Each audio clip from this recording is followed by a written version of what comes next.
Oke, rekan-rekan sekalian, berjumpa kembali dengan saya Sunu Birama di kuliah pengalaman pengguna di pertemuan yang pertama. Nah, pada kuliah yang pertama ini, saya akan menjelaskan keterkaitan antara bidang ilmu Human Computer Interaction dengan User Experience. Oke, kalau kita lihat, sebenarnya User Experience itu mencakup berbagai macam bidang ilmu ya, rekan-rekan. Jadi nggak hanya terbatas di TI saja atau teknologi informasi saja. Kita bisa menemukan sebenarnya user experience design itu di berbagai macam bidang ilmu lain. Misalkan kalau rekan-rekan nanti melihat user experience design itu bisa juga ditemukan di industrial design, yang mana itu akan banyak diulas atau akan banyak dibahas di kuliah program studi teknik industri, atau mungkin sebagian kecil dari teknik mesin, rekan-rekan di sana juga mempelajari user experience design. Begitu juga nanti rekan-rekan yang mempelajari tentang psikologi misalkan, atau yang mempelajari tentang human factors, mereka juga akan belajar tentang user experience meskipun porsinya kecil ya. Jadi porsi-porsi yang sifatnya banyak terkait dengan eksperimen berbasis manusia. Sementara kemudian bidang ilmu human computer interaction sendiri itu memiliki irisan yang cukup besar dengan user experience design. Kita lihat di grafik yang rekan-rekan saat ini lihat di slide yang kedua ini, ya, rekan-rekan bisa melihat bahwa bidang ilmu human computer interaction itu sendiri sebenarnya bidang ilmu yang terpisah, tapi memiliki irisan yang cukup besar dengan user experience design. Nah, kalau kemudian kita membahas tentang user experience, kita tidak bisa melepaskan UX atau user experience itu dari sejarah bidang ilmu human computer interaction itu sendiri. Di slide yang ketiga ini, saya akan membahas tentang bagaimana proses sejarah atau timeline event-event penting dari perkembangan bidang ilmu human computer interaction yang nantinya akan menjadi salah satu bidang ilmu yang banyak beririsan dengan user experience. Nah, di tahun 1945, pada saat itu ada seorang veteran ya Perang Dunia Kedua waktu itu yang mempublikasikan sebuah artikel penting ya yang berjudul As We May Think. Artikel ini mengupas tentang bagaimana alat-alat yang tadinya itu digunakan untuk kepentingan militer ya, atau alat-alat yang banyak diciptakan atau dikembangkan dari riset yang terkait dengan keperluan militer, itu nantinya akan di masa yang akan datang, Vannevar Bush ini memprediksi bahwa alat-alat itu nantinya akan membantu kehidupan manusia secara umum. Ya, jadi beliau memprediksi akan munculnya website misalkan, atau teknologi hyperlink ya. Jadi di situ nantinya banyak sekali hal-hal yang dari As We May Think ini menjadi kenyataan ya di kemudian hari. Kemudian tahun 60-an, Ivan Sutherland ini seorang ilmuwan mendevelop Sketchpad. Nanti kita akan lihat gambarnya. Jadi Sketchpad ini menjadi salah satu cikal bakal munculnya teknologi touchscreen ya rekan-rekan sekalian. Kemudian tahun 1963 muncul sebuah teknologi yang sampai saat ini masih kita kenal dan masih kita gunakan ya. Jadi teknologi mouse itu munculnya sebenarnya tahun 1963 ya, diciptakan oleh Douglas Engelbart, ya, seorang engineer, seorang insinyur. Kemudian beranjak dari tahun 60-an kita masuk ke tahun 1981, di mana kemudian perusahaan Xerox ya, kalau kita kenal Xerox mungkin Anda mengenalnya sebagai salah satu merek mesin fotokopi begitu ya. Tapi Xerox ini sebenarnya perusahaan komputer ya, yang mana pada saat itu tahun 1981 mereka melaunching personal komputer pertama ya, yang digunakan di luar laboratorium. Hanya saja waktu itu launching komputer Xerox ini tidak terlalu berhasil karena memang aspek-aspek yang terkait dengan interaksi ya pengguna awam terhadap komputer itu belum terlalu diperhatikan. Nah, tidak lama dari launching Xerox ya ke publik ya waktu itu ya, para peneliti yang banyak meneliti di bidang human factors, di bidang HCI itu bergabung, mereka membentuk sebuah special interest group atau sebuah komunitas ya di bawah naungan ACM ya, ACM Association of Computing Machinery ya. Nah, inilah pertama kalinya secara resmi bidang ilmu human computer interaction itu diformalkan. Jadi sebenarnya kalau ditanya bidang ilmu HCI ya cikal bakal munculnya itu kapan? Di tahun 1982 itu pada saat ya Special Interest Group on Computer Human Interaction itu dibentuk ya, SICAI, bacanya seperti itu, ACM SICAI.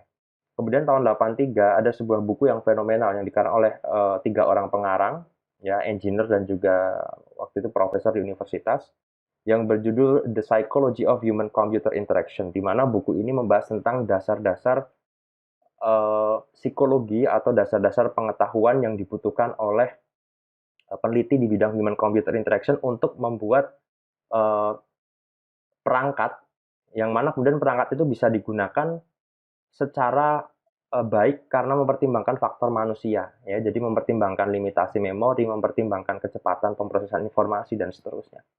Tahun 1984, Apple meluncing Macintosh, yang mana waktu itu menjadi berita yang sangat menghebohkan, ya, booming, karena komputer ini kalau rekan-rekan lihat menantang atau men-challenge, ya, dominasi IBM pada saat itu, ya. Jadi dengan iklan yang spektakuler, ya, Macintosh ini men-challenge, menantang image bahwa komputer itu hanya bisa digunakan oleh orang-orang yang ahli di bidang teknologi saja, ya. Jadi tahun 1984 ini adalah momen pertama kalinya sebuah personal computer itu bisa digunakan oleh orang-orang yang termasuk atau terkategorikan sebagai non-technologist.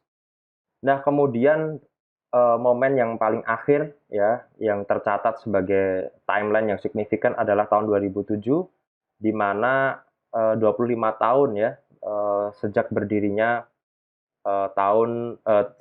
ACM SICAI, ya. Jadi tahun 1982 bidang ilmu Human Computer Interaction diformalkan, dan tahun 2007 itu menjadi momen 25 tahun anniversary of Computer Human Interaction Special Interest, ya. Dan itu diformalkan dalam bentuk conference internasional. Jadi 25 tahun anniversary of CAI, ya, diformalkan dalam bentuk sebuah event conference internasional, di mana kemudian banyak peneliti di bidang itu mempresentasikan riset-riset terbaru di bidang human computer interaction.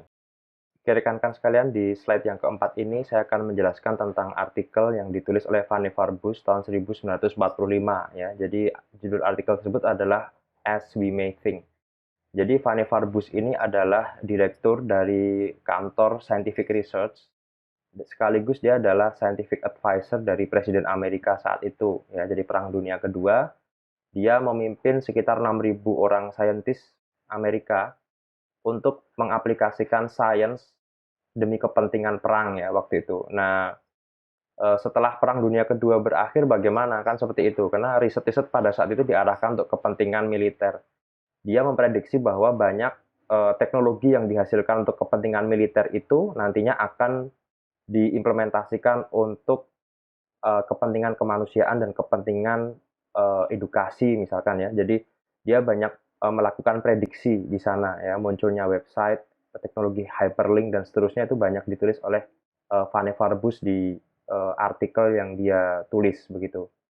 Nah, kemudian ini sketchpad yang tadi kita ceritakan di awal di slide yang kelima, ya, rekan-rekan. Jadi di tahun 1962 ini seorang peneliti dari MIT, ya, bernama Ivan Sutherland itu mendevelop sebuah perangkat, ya, waktu itu, yang mana perangkat ini adalah sistem grafis yang kemudian digunakan, ya. Perangkat ini adalah sistem grafis yang digunakan untuk memanipulasi bentuk-bentuk geometris dan bentuk-bentuk garis di sebuah layar komputer dengan menggunakan pena, ya. Jadi light pen, ya, mirip-mirip dengan touchscreen saat ini, ya. Nah, disinilah kemudian cikal bakal nantinya riset yang ada kaitannya dengan touchscreen tahun 1962 dan nantinya diteruskan oleh riset-riset lain seperti teknologi tilting yang banyak digunakan di smartphone yang nantinya akan berkembang dari risetnya Ivan Sutherland ini. Nah, kemudian eh, tahun 1963 itu seorang engineer, ya, yang bernama Douglas Engelbart itu menemukan sebuah perangkat yang sampai saat ini kita gunakan, ya. Jadi perangkat mouse itu sebenarnya ditemukan sudah sangat lama, tahun 1963, ya. Disinilah kemudian menjadi salah satu titik awal, ya, cikal bakal munculnya bidang ilmu yang ada kaitannya dengan interaksi manusia dan komputer, ya. Jadi mouse ini menjadi salah satu titik mula atau titik cikal bakal munculnya peneliti-peneliti yang pada saat itu berpikir bagaimana cara memudahkan interaksi manusia ketika memasukkan data ke dalam komputer. Karena sebelum adanya mouse, alat interaksi atau alat input ke dalam komputer itu yang paling banyak digunakan adalah keyboard.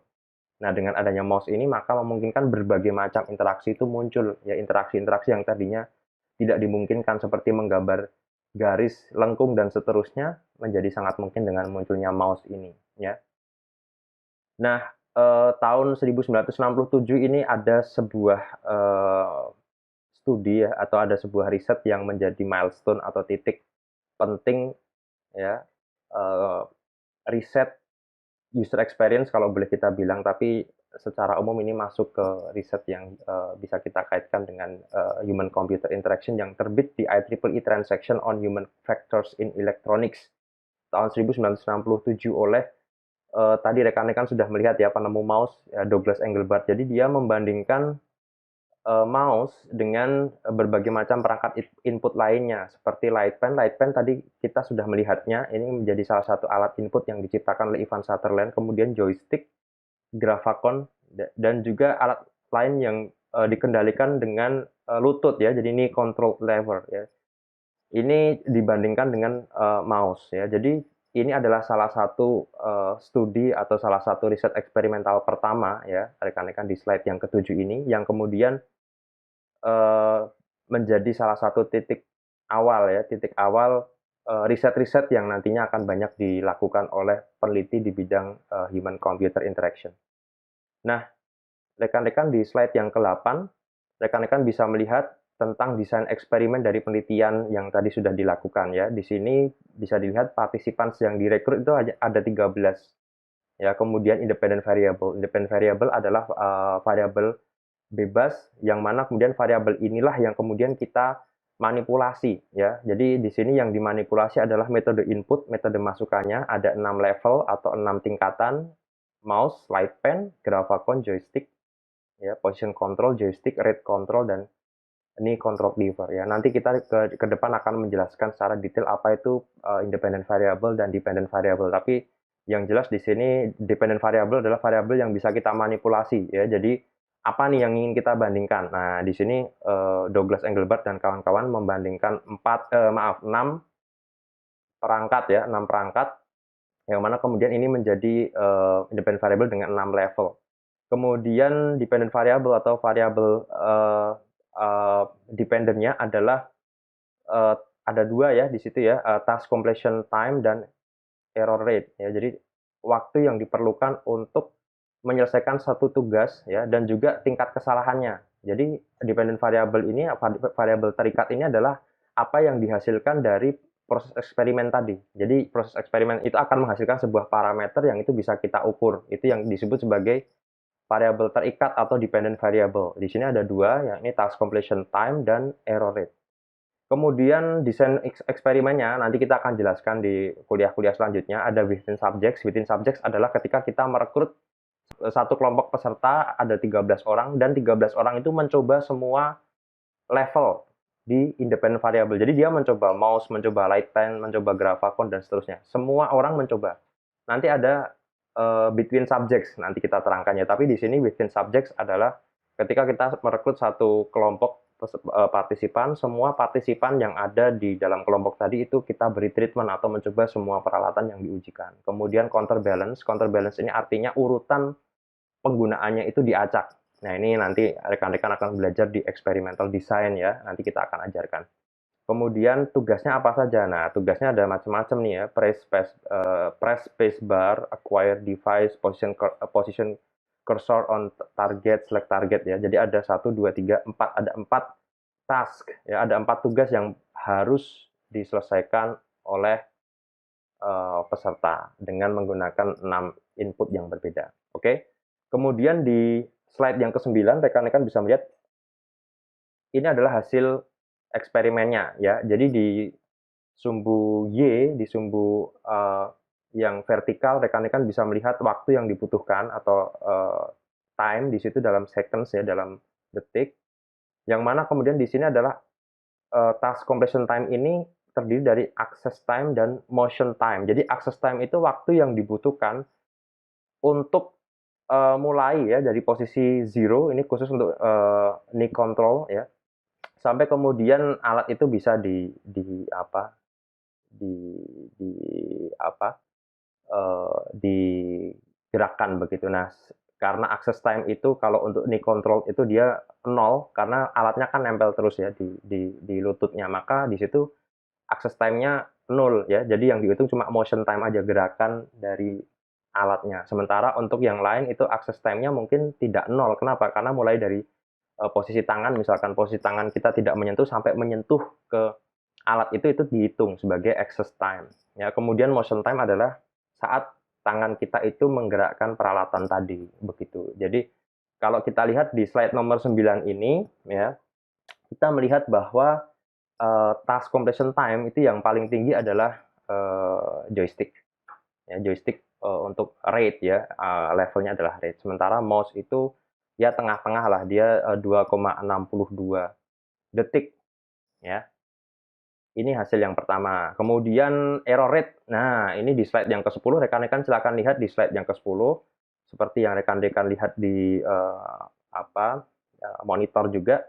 Ini adalah error rate dari seluruh alat yang tadi dibandingkan. Kalau kita lihat mouse ini memiliki error rate yang sangat-sangat kecil ya. Ini dari 0 sampai 1 rekan-rekan. Jadi angka terkecilnya itu 0, angka yang paling besar itu 1. Nah, kita lihat mouse ini memiliki error rate yang sangat kecil. Artinya apa? Artinya meskipun di slide sebelumnya, di slide 9 itu task completion time-nya itu tidak secepat peralatan yang menempel di lutut ya, knee control, tapi dari sisi akurasi ini tinggi. Nah, disinilah ada yang kita sebut sebagai trade off ya. Jadi ada eh, hal yang kita korbankan, misalkan tadi task completion time, tapi kita ingin mengoptimalkan satu parameter, apa itu, akurasi. Ya. Jadi dengan menggunakan mouse ini, tugas-tugas yang diberikan ke user, ke pengguna itu ternyata akurasinya lebih tinggi.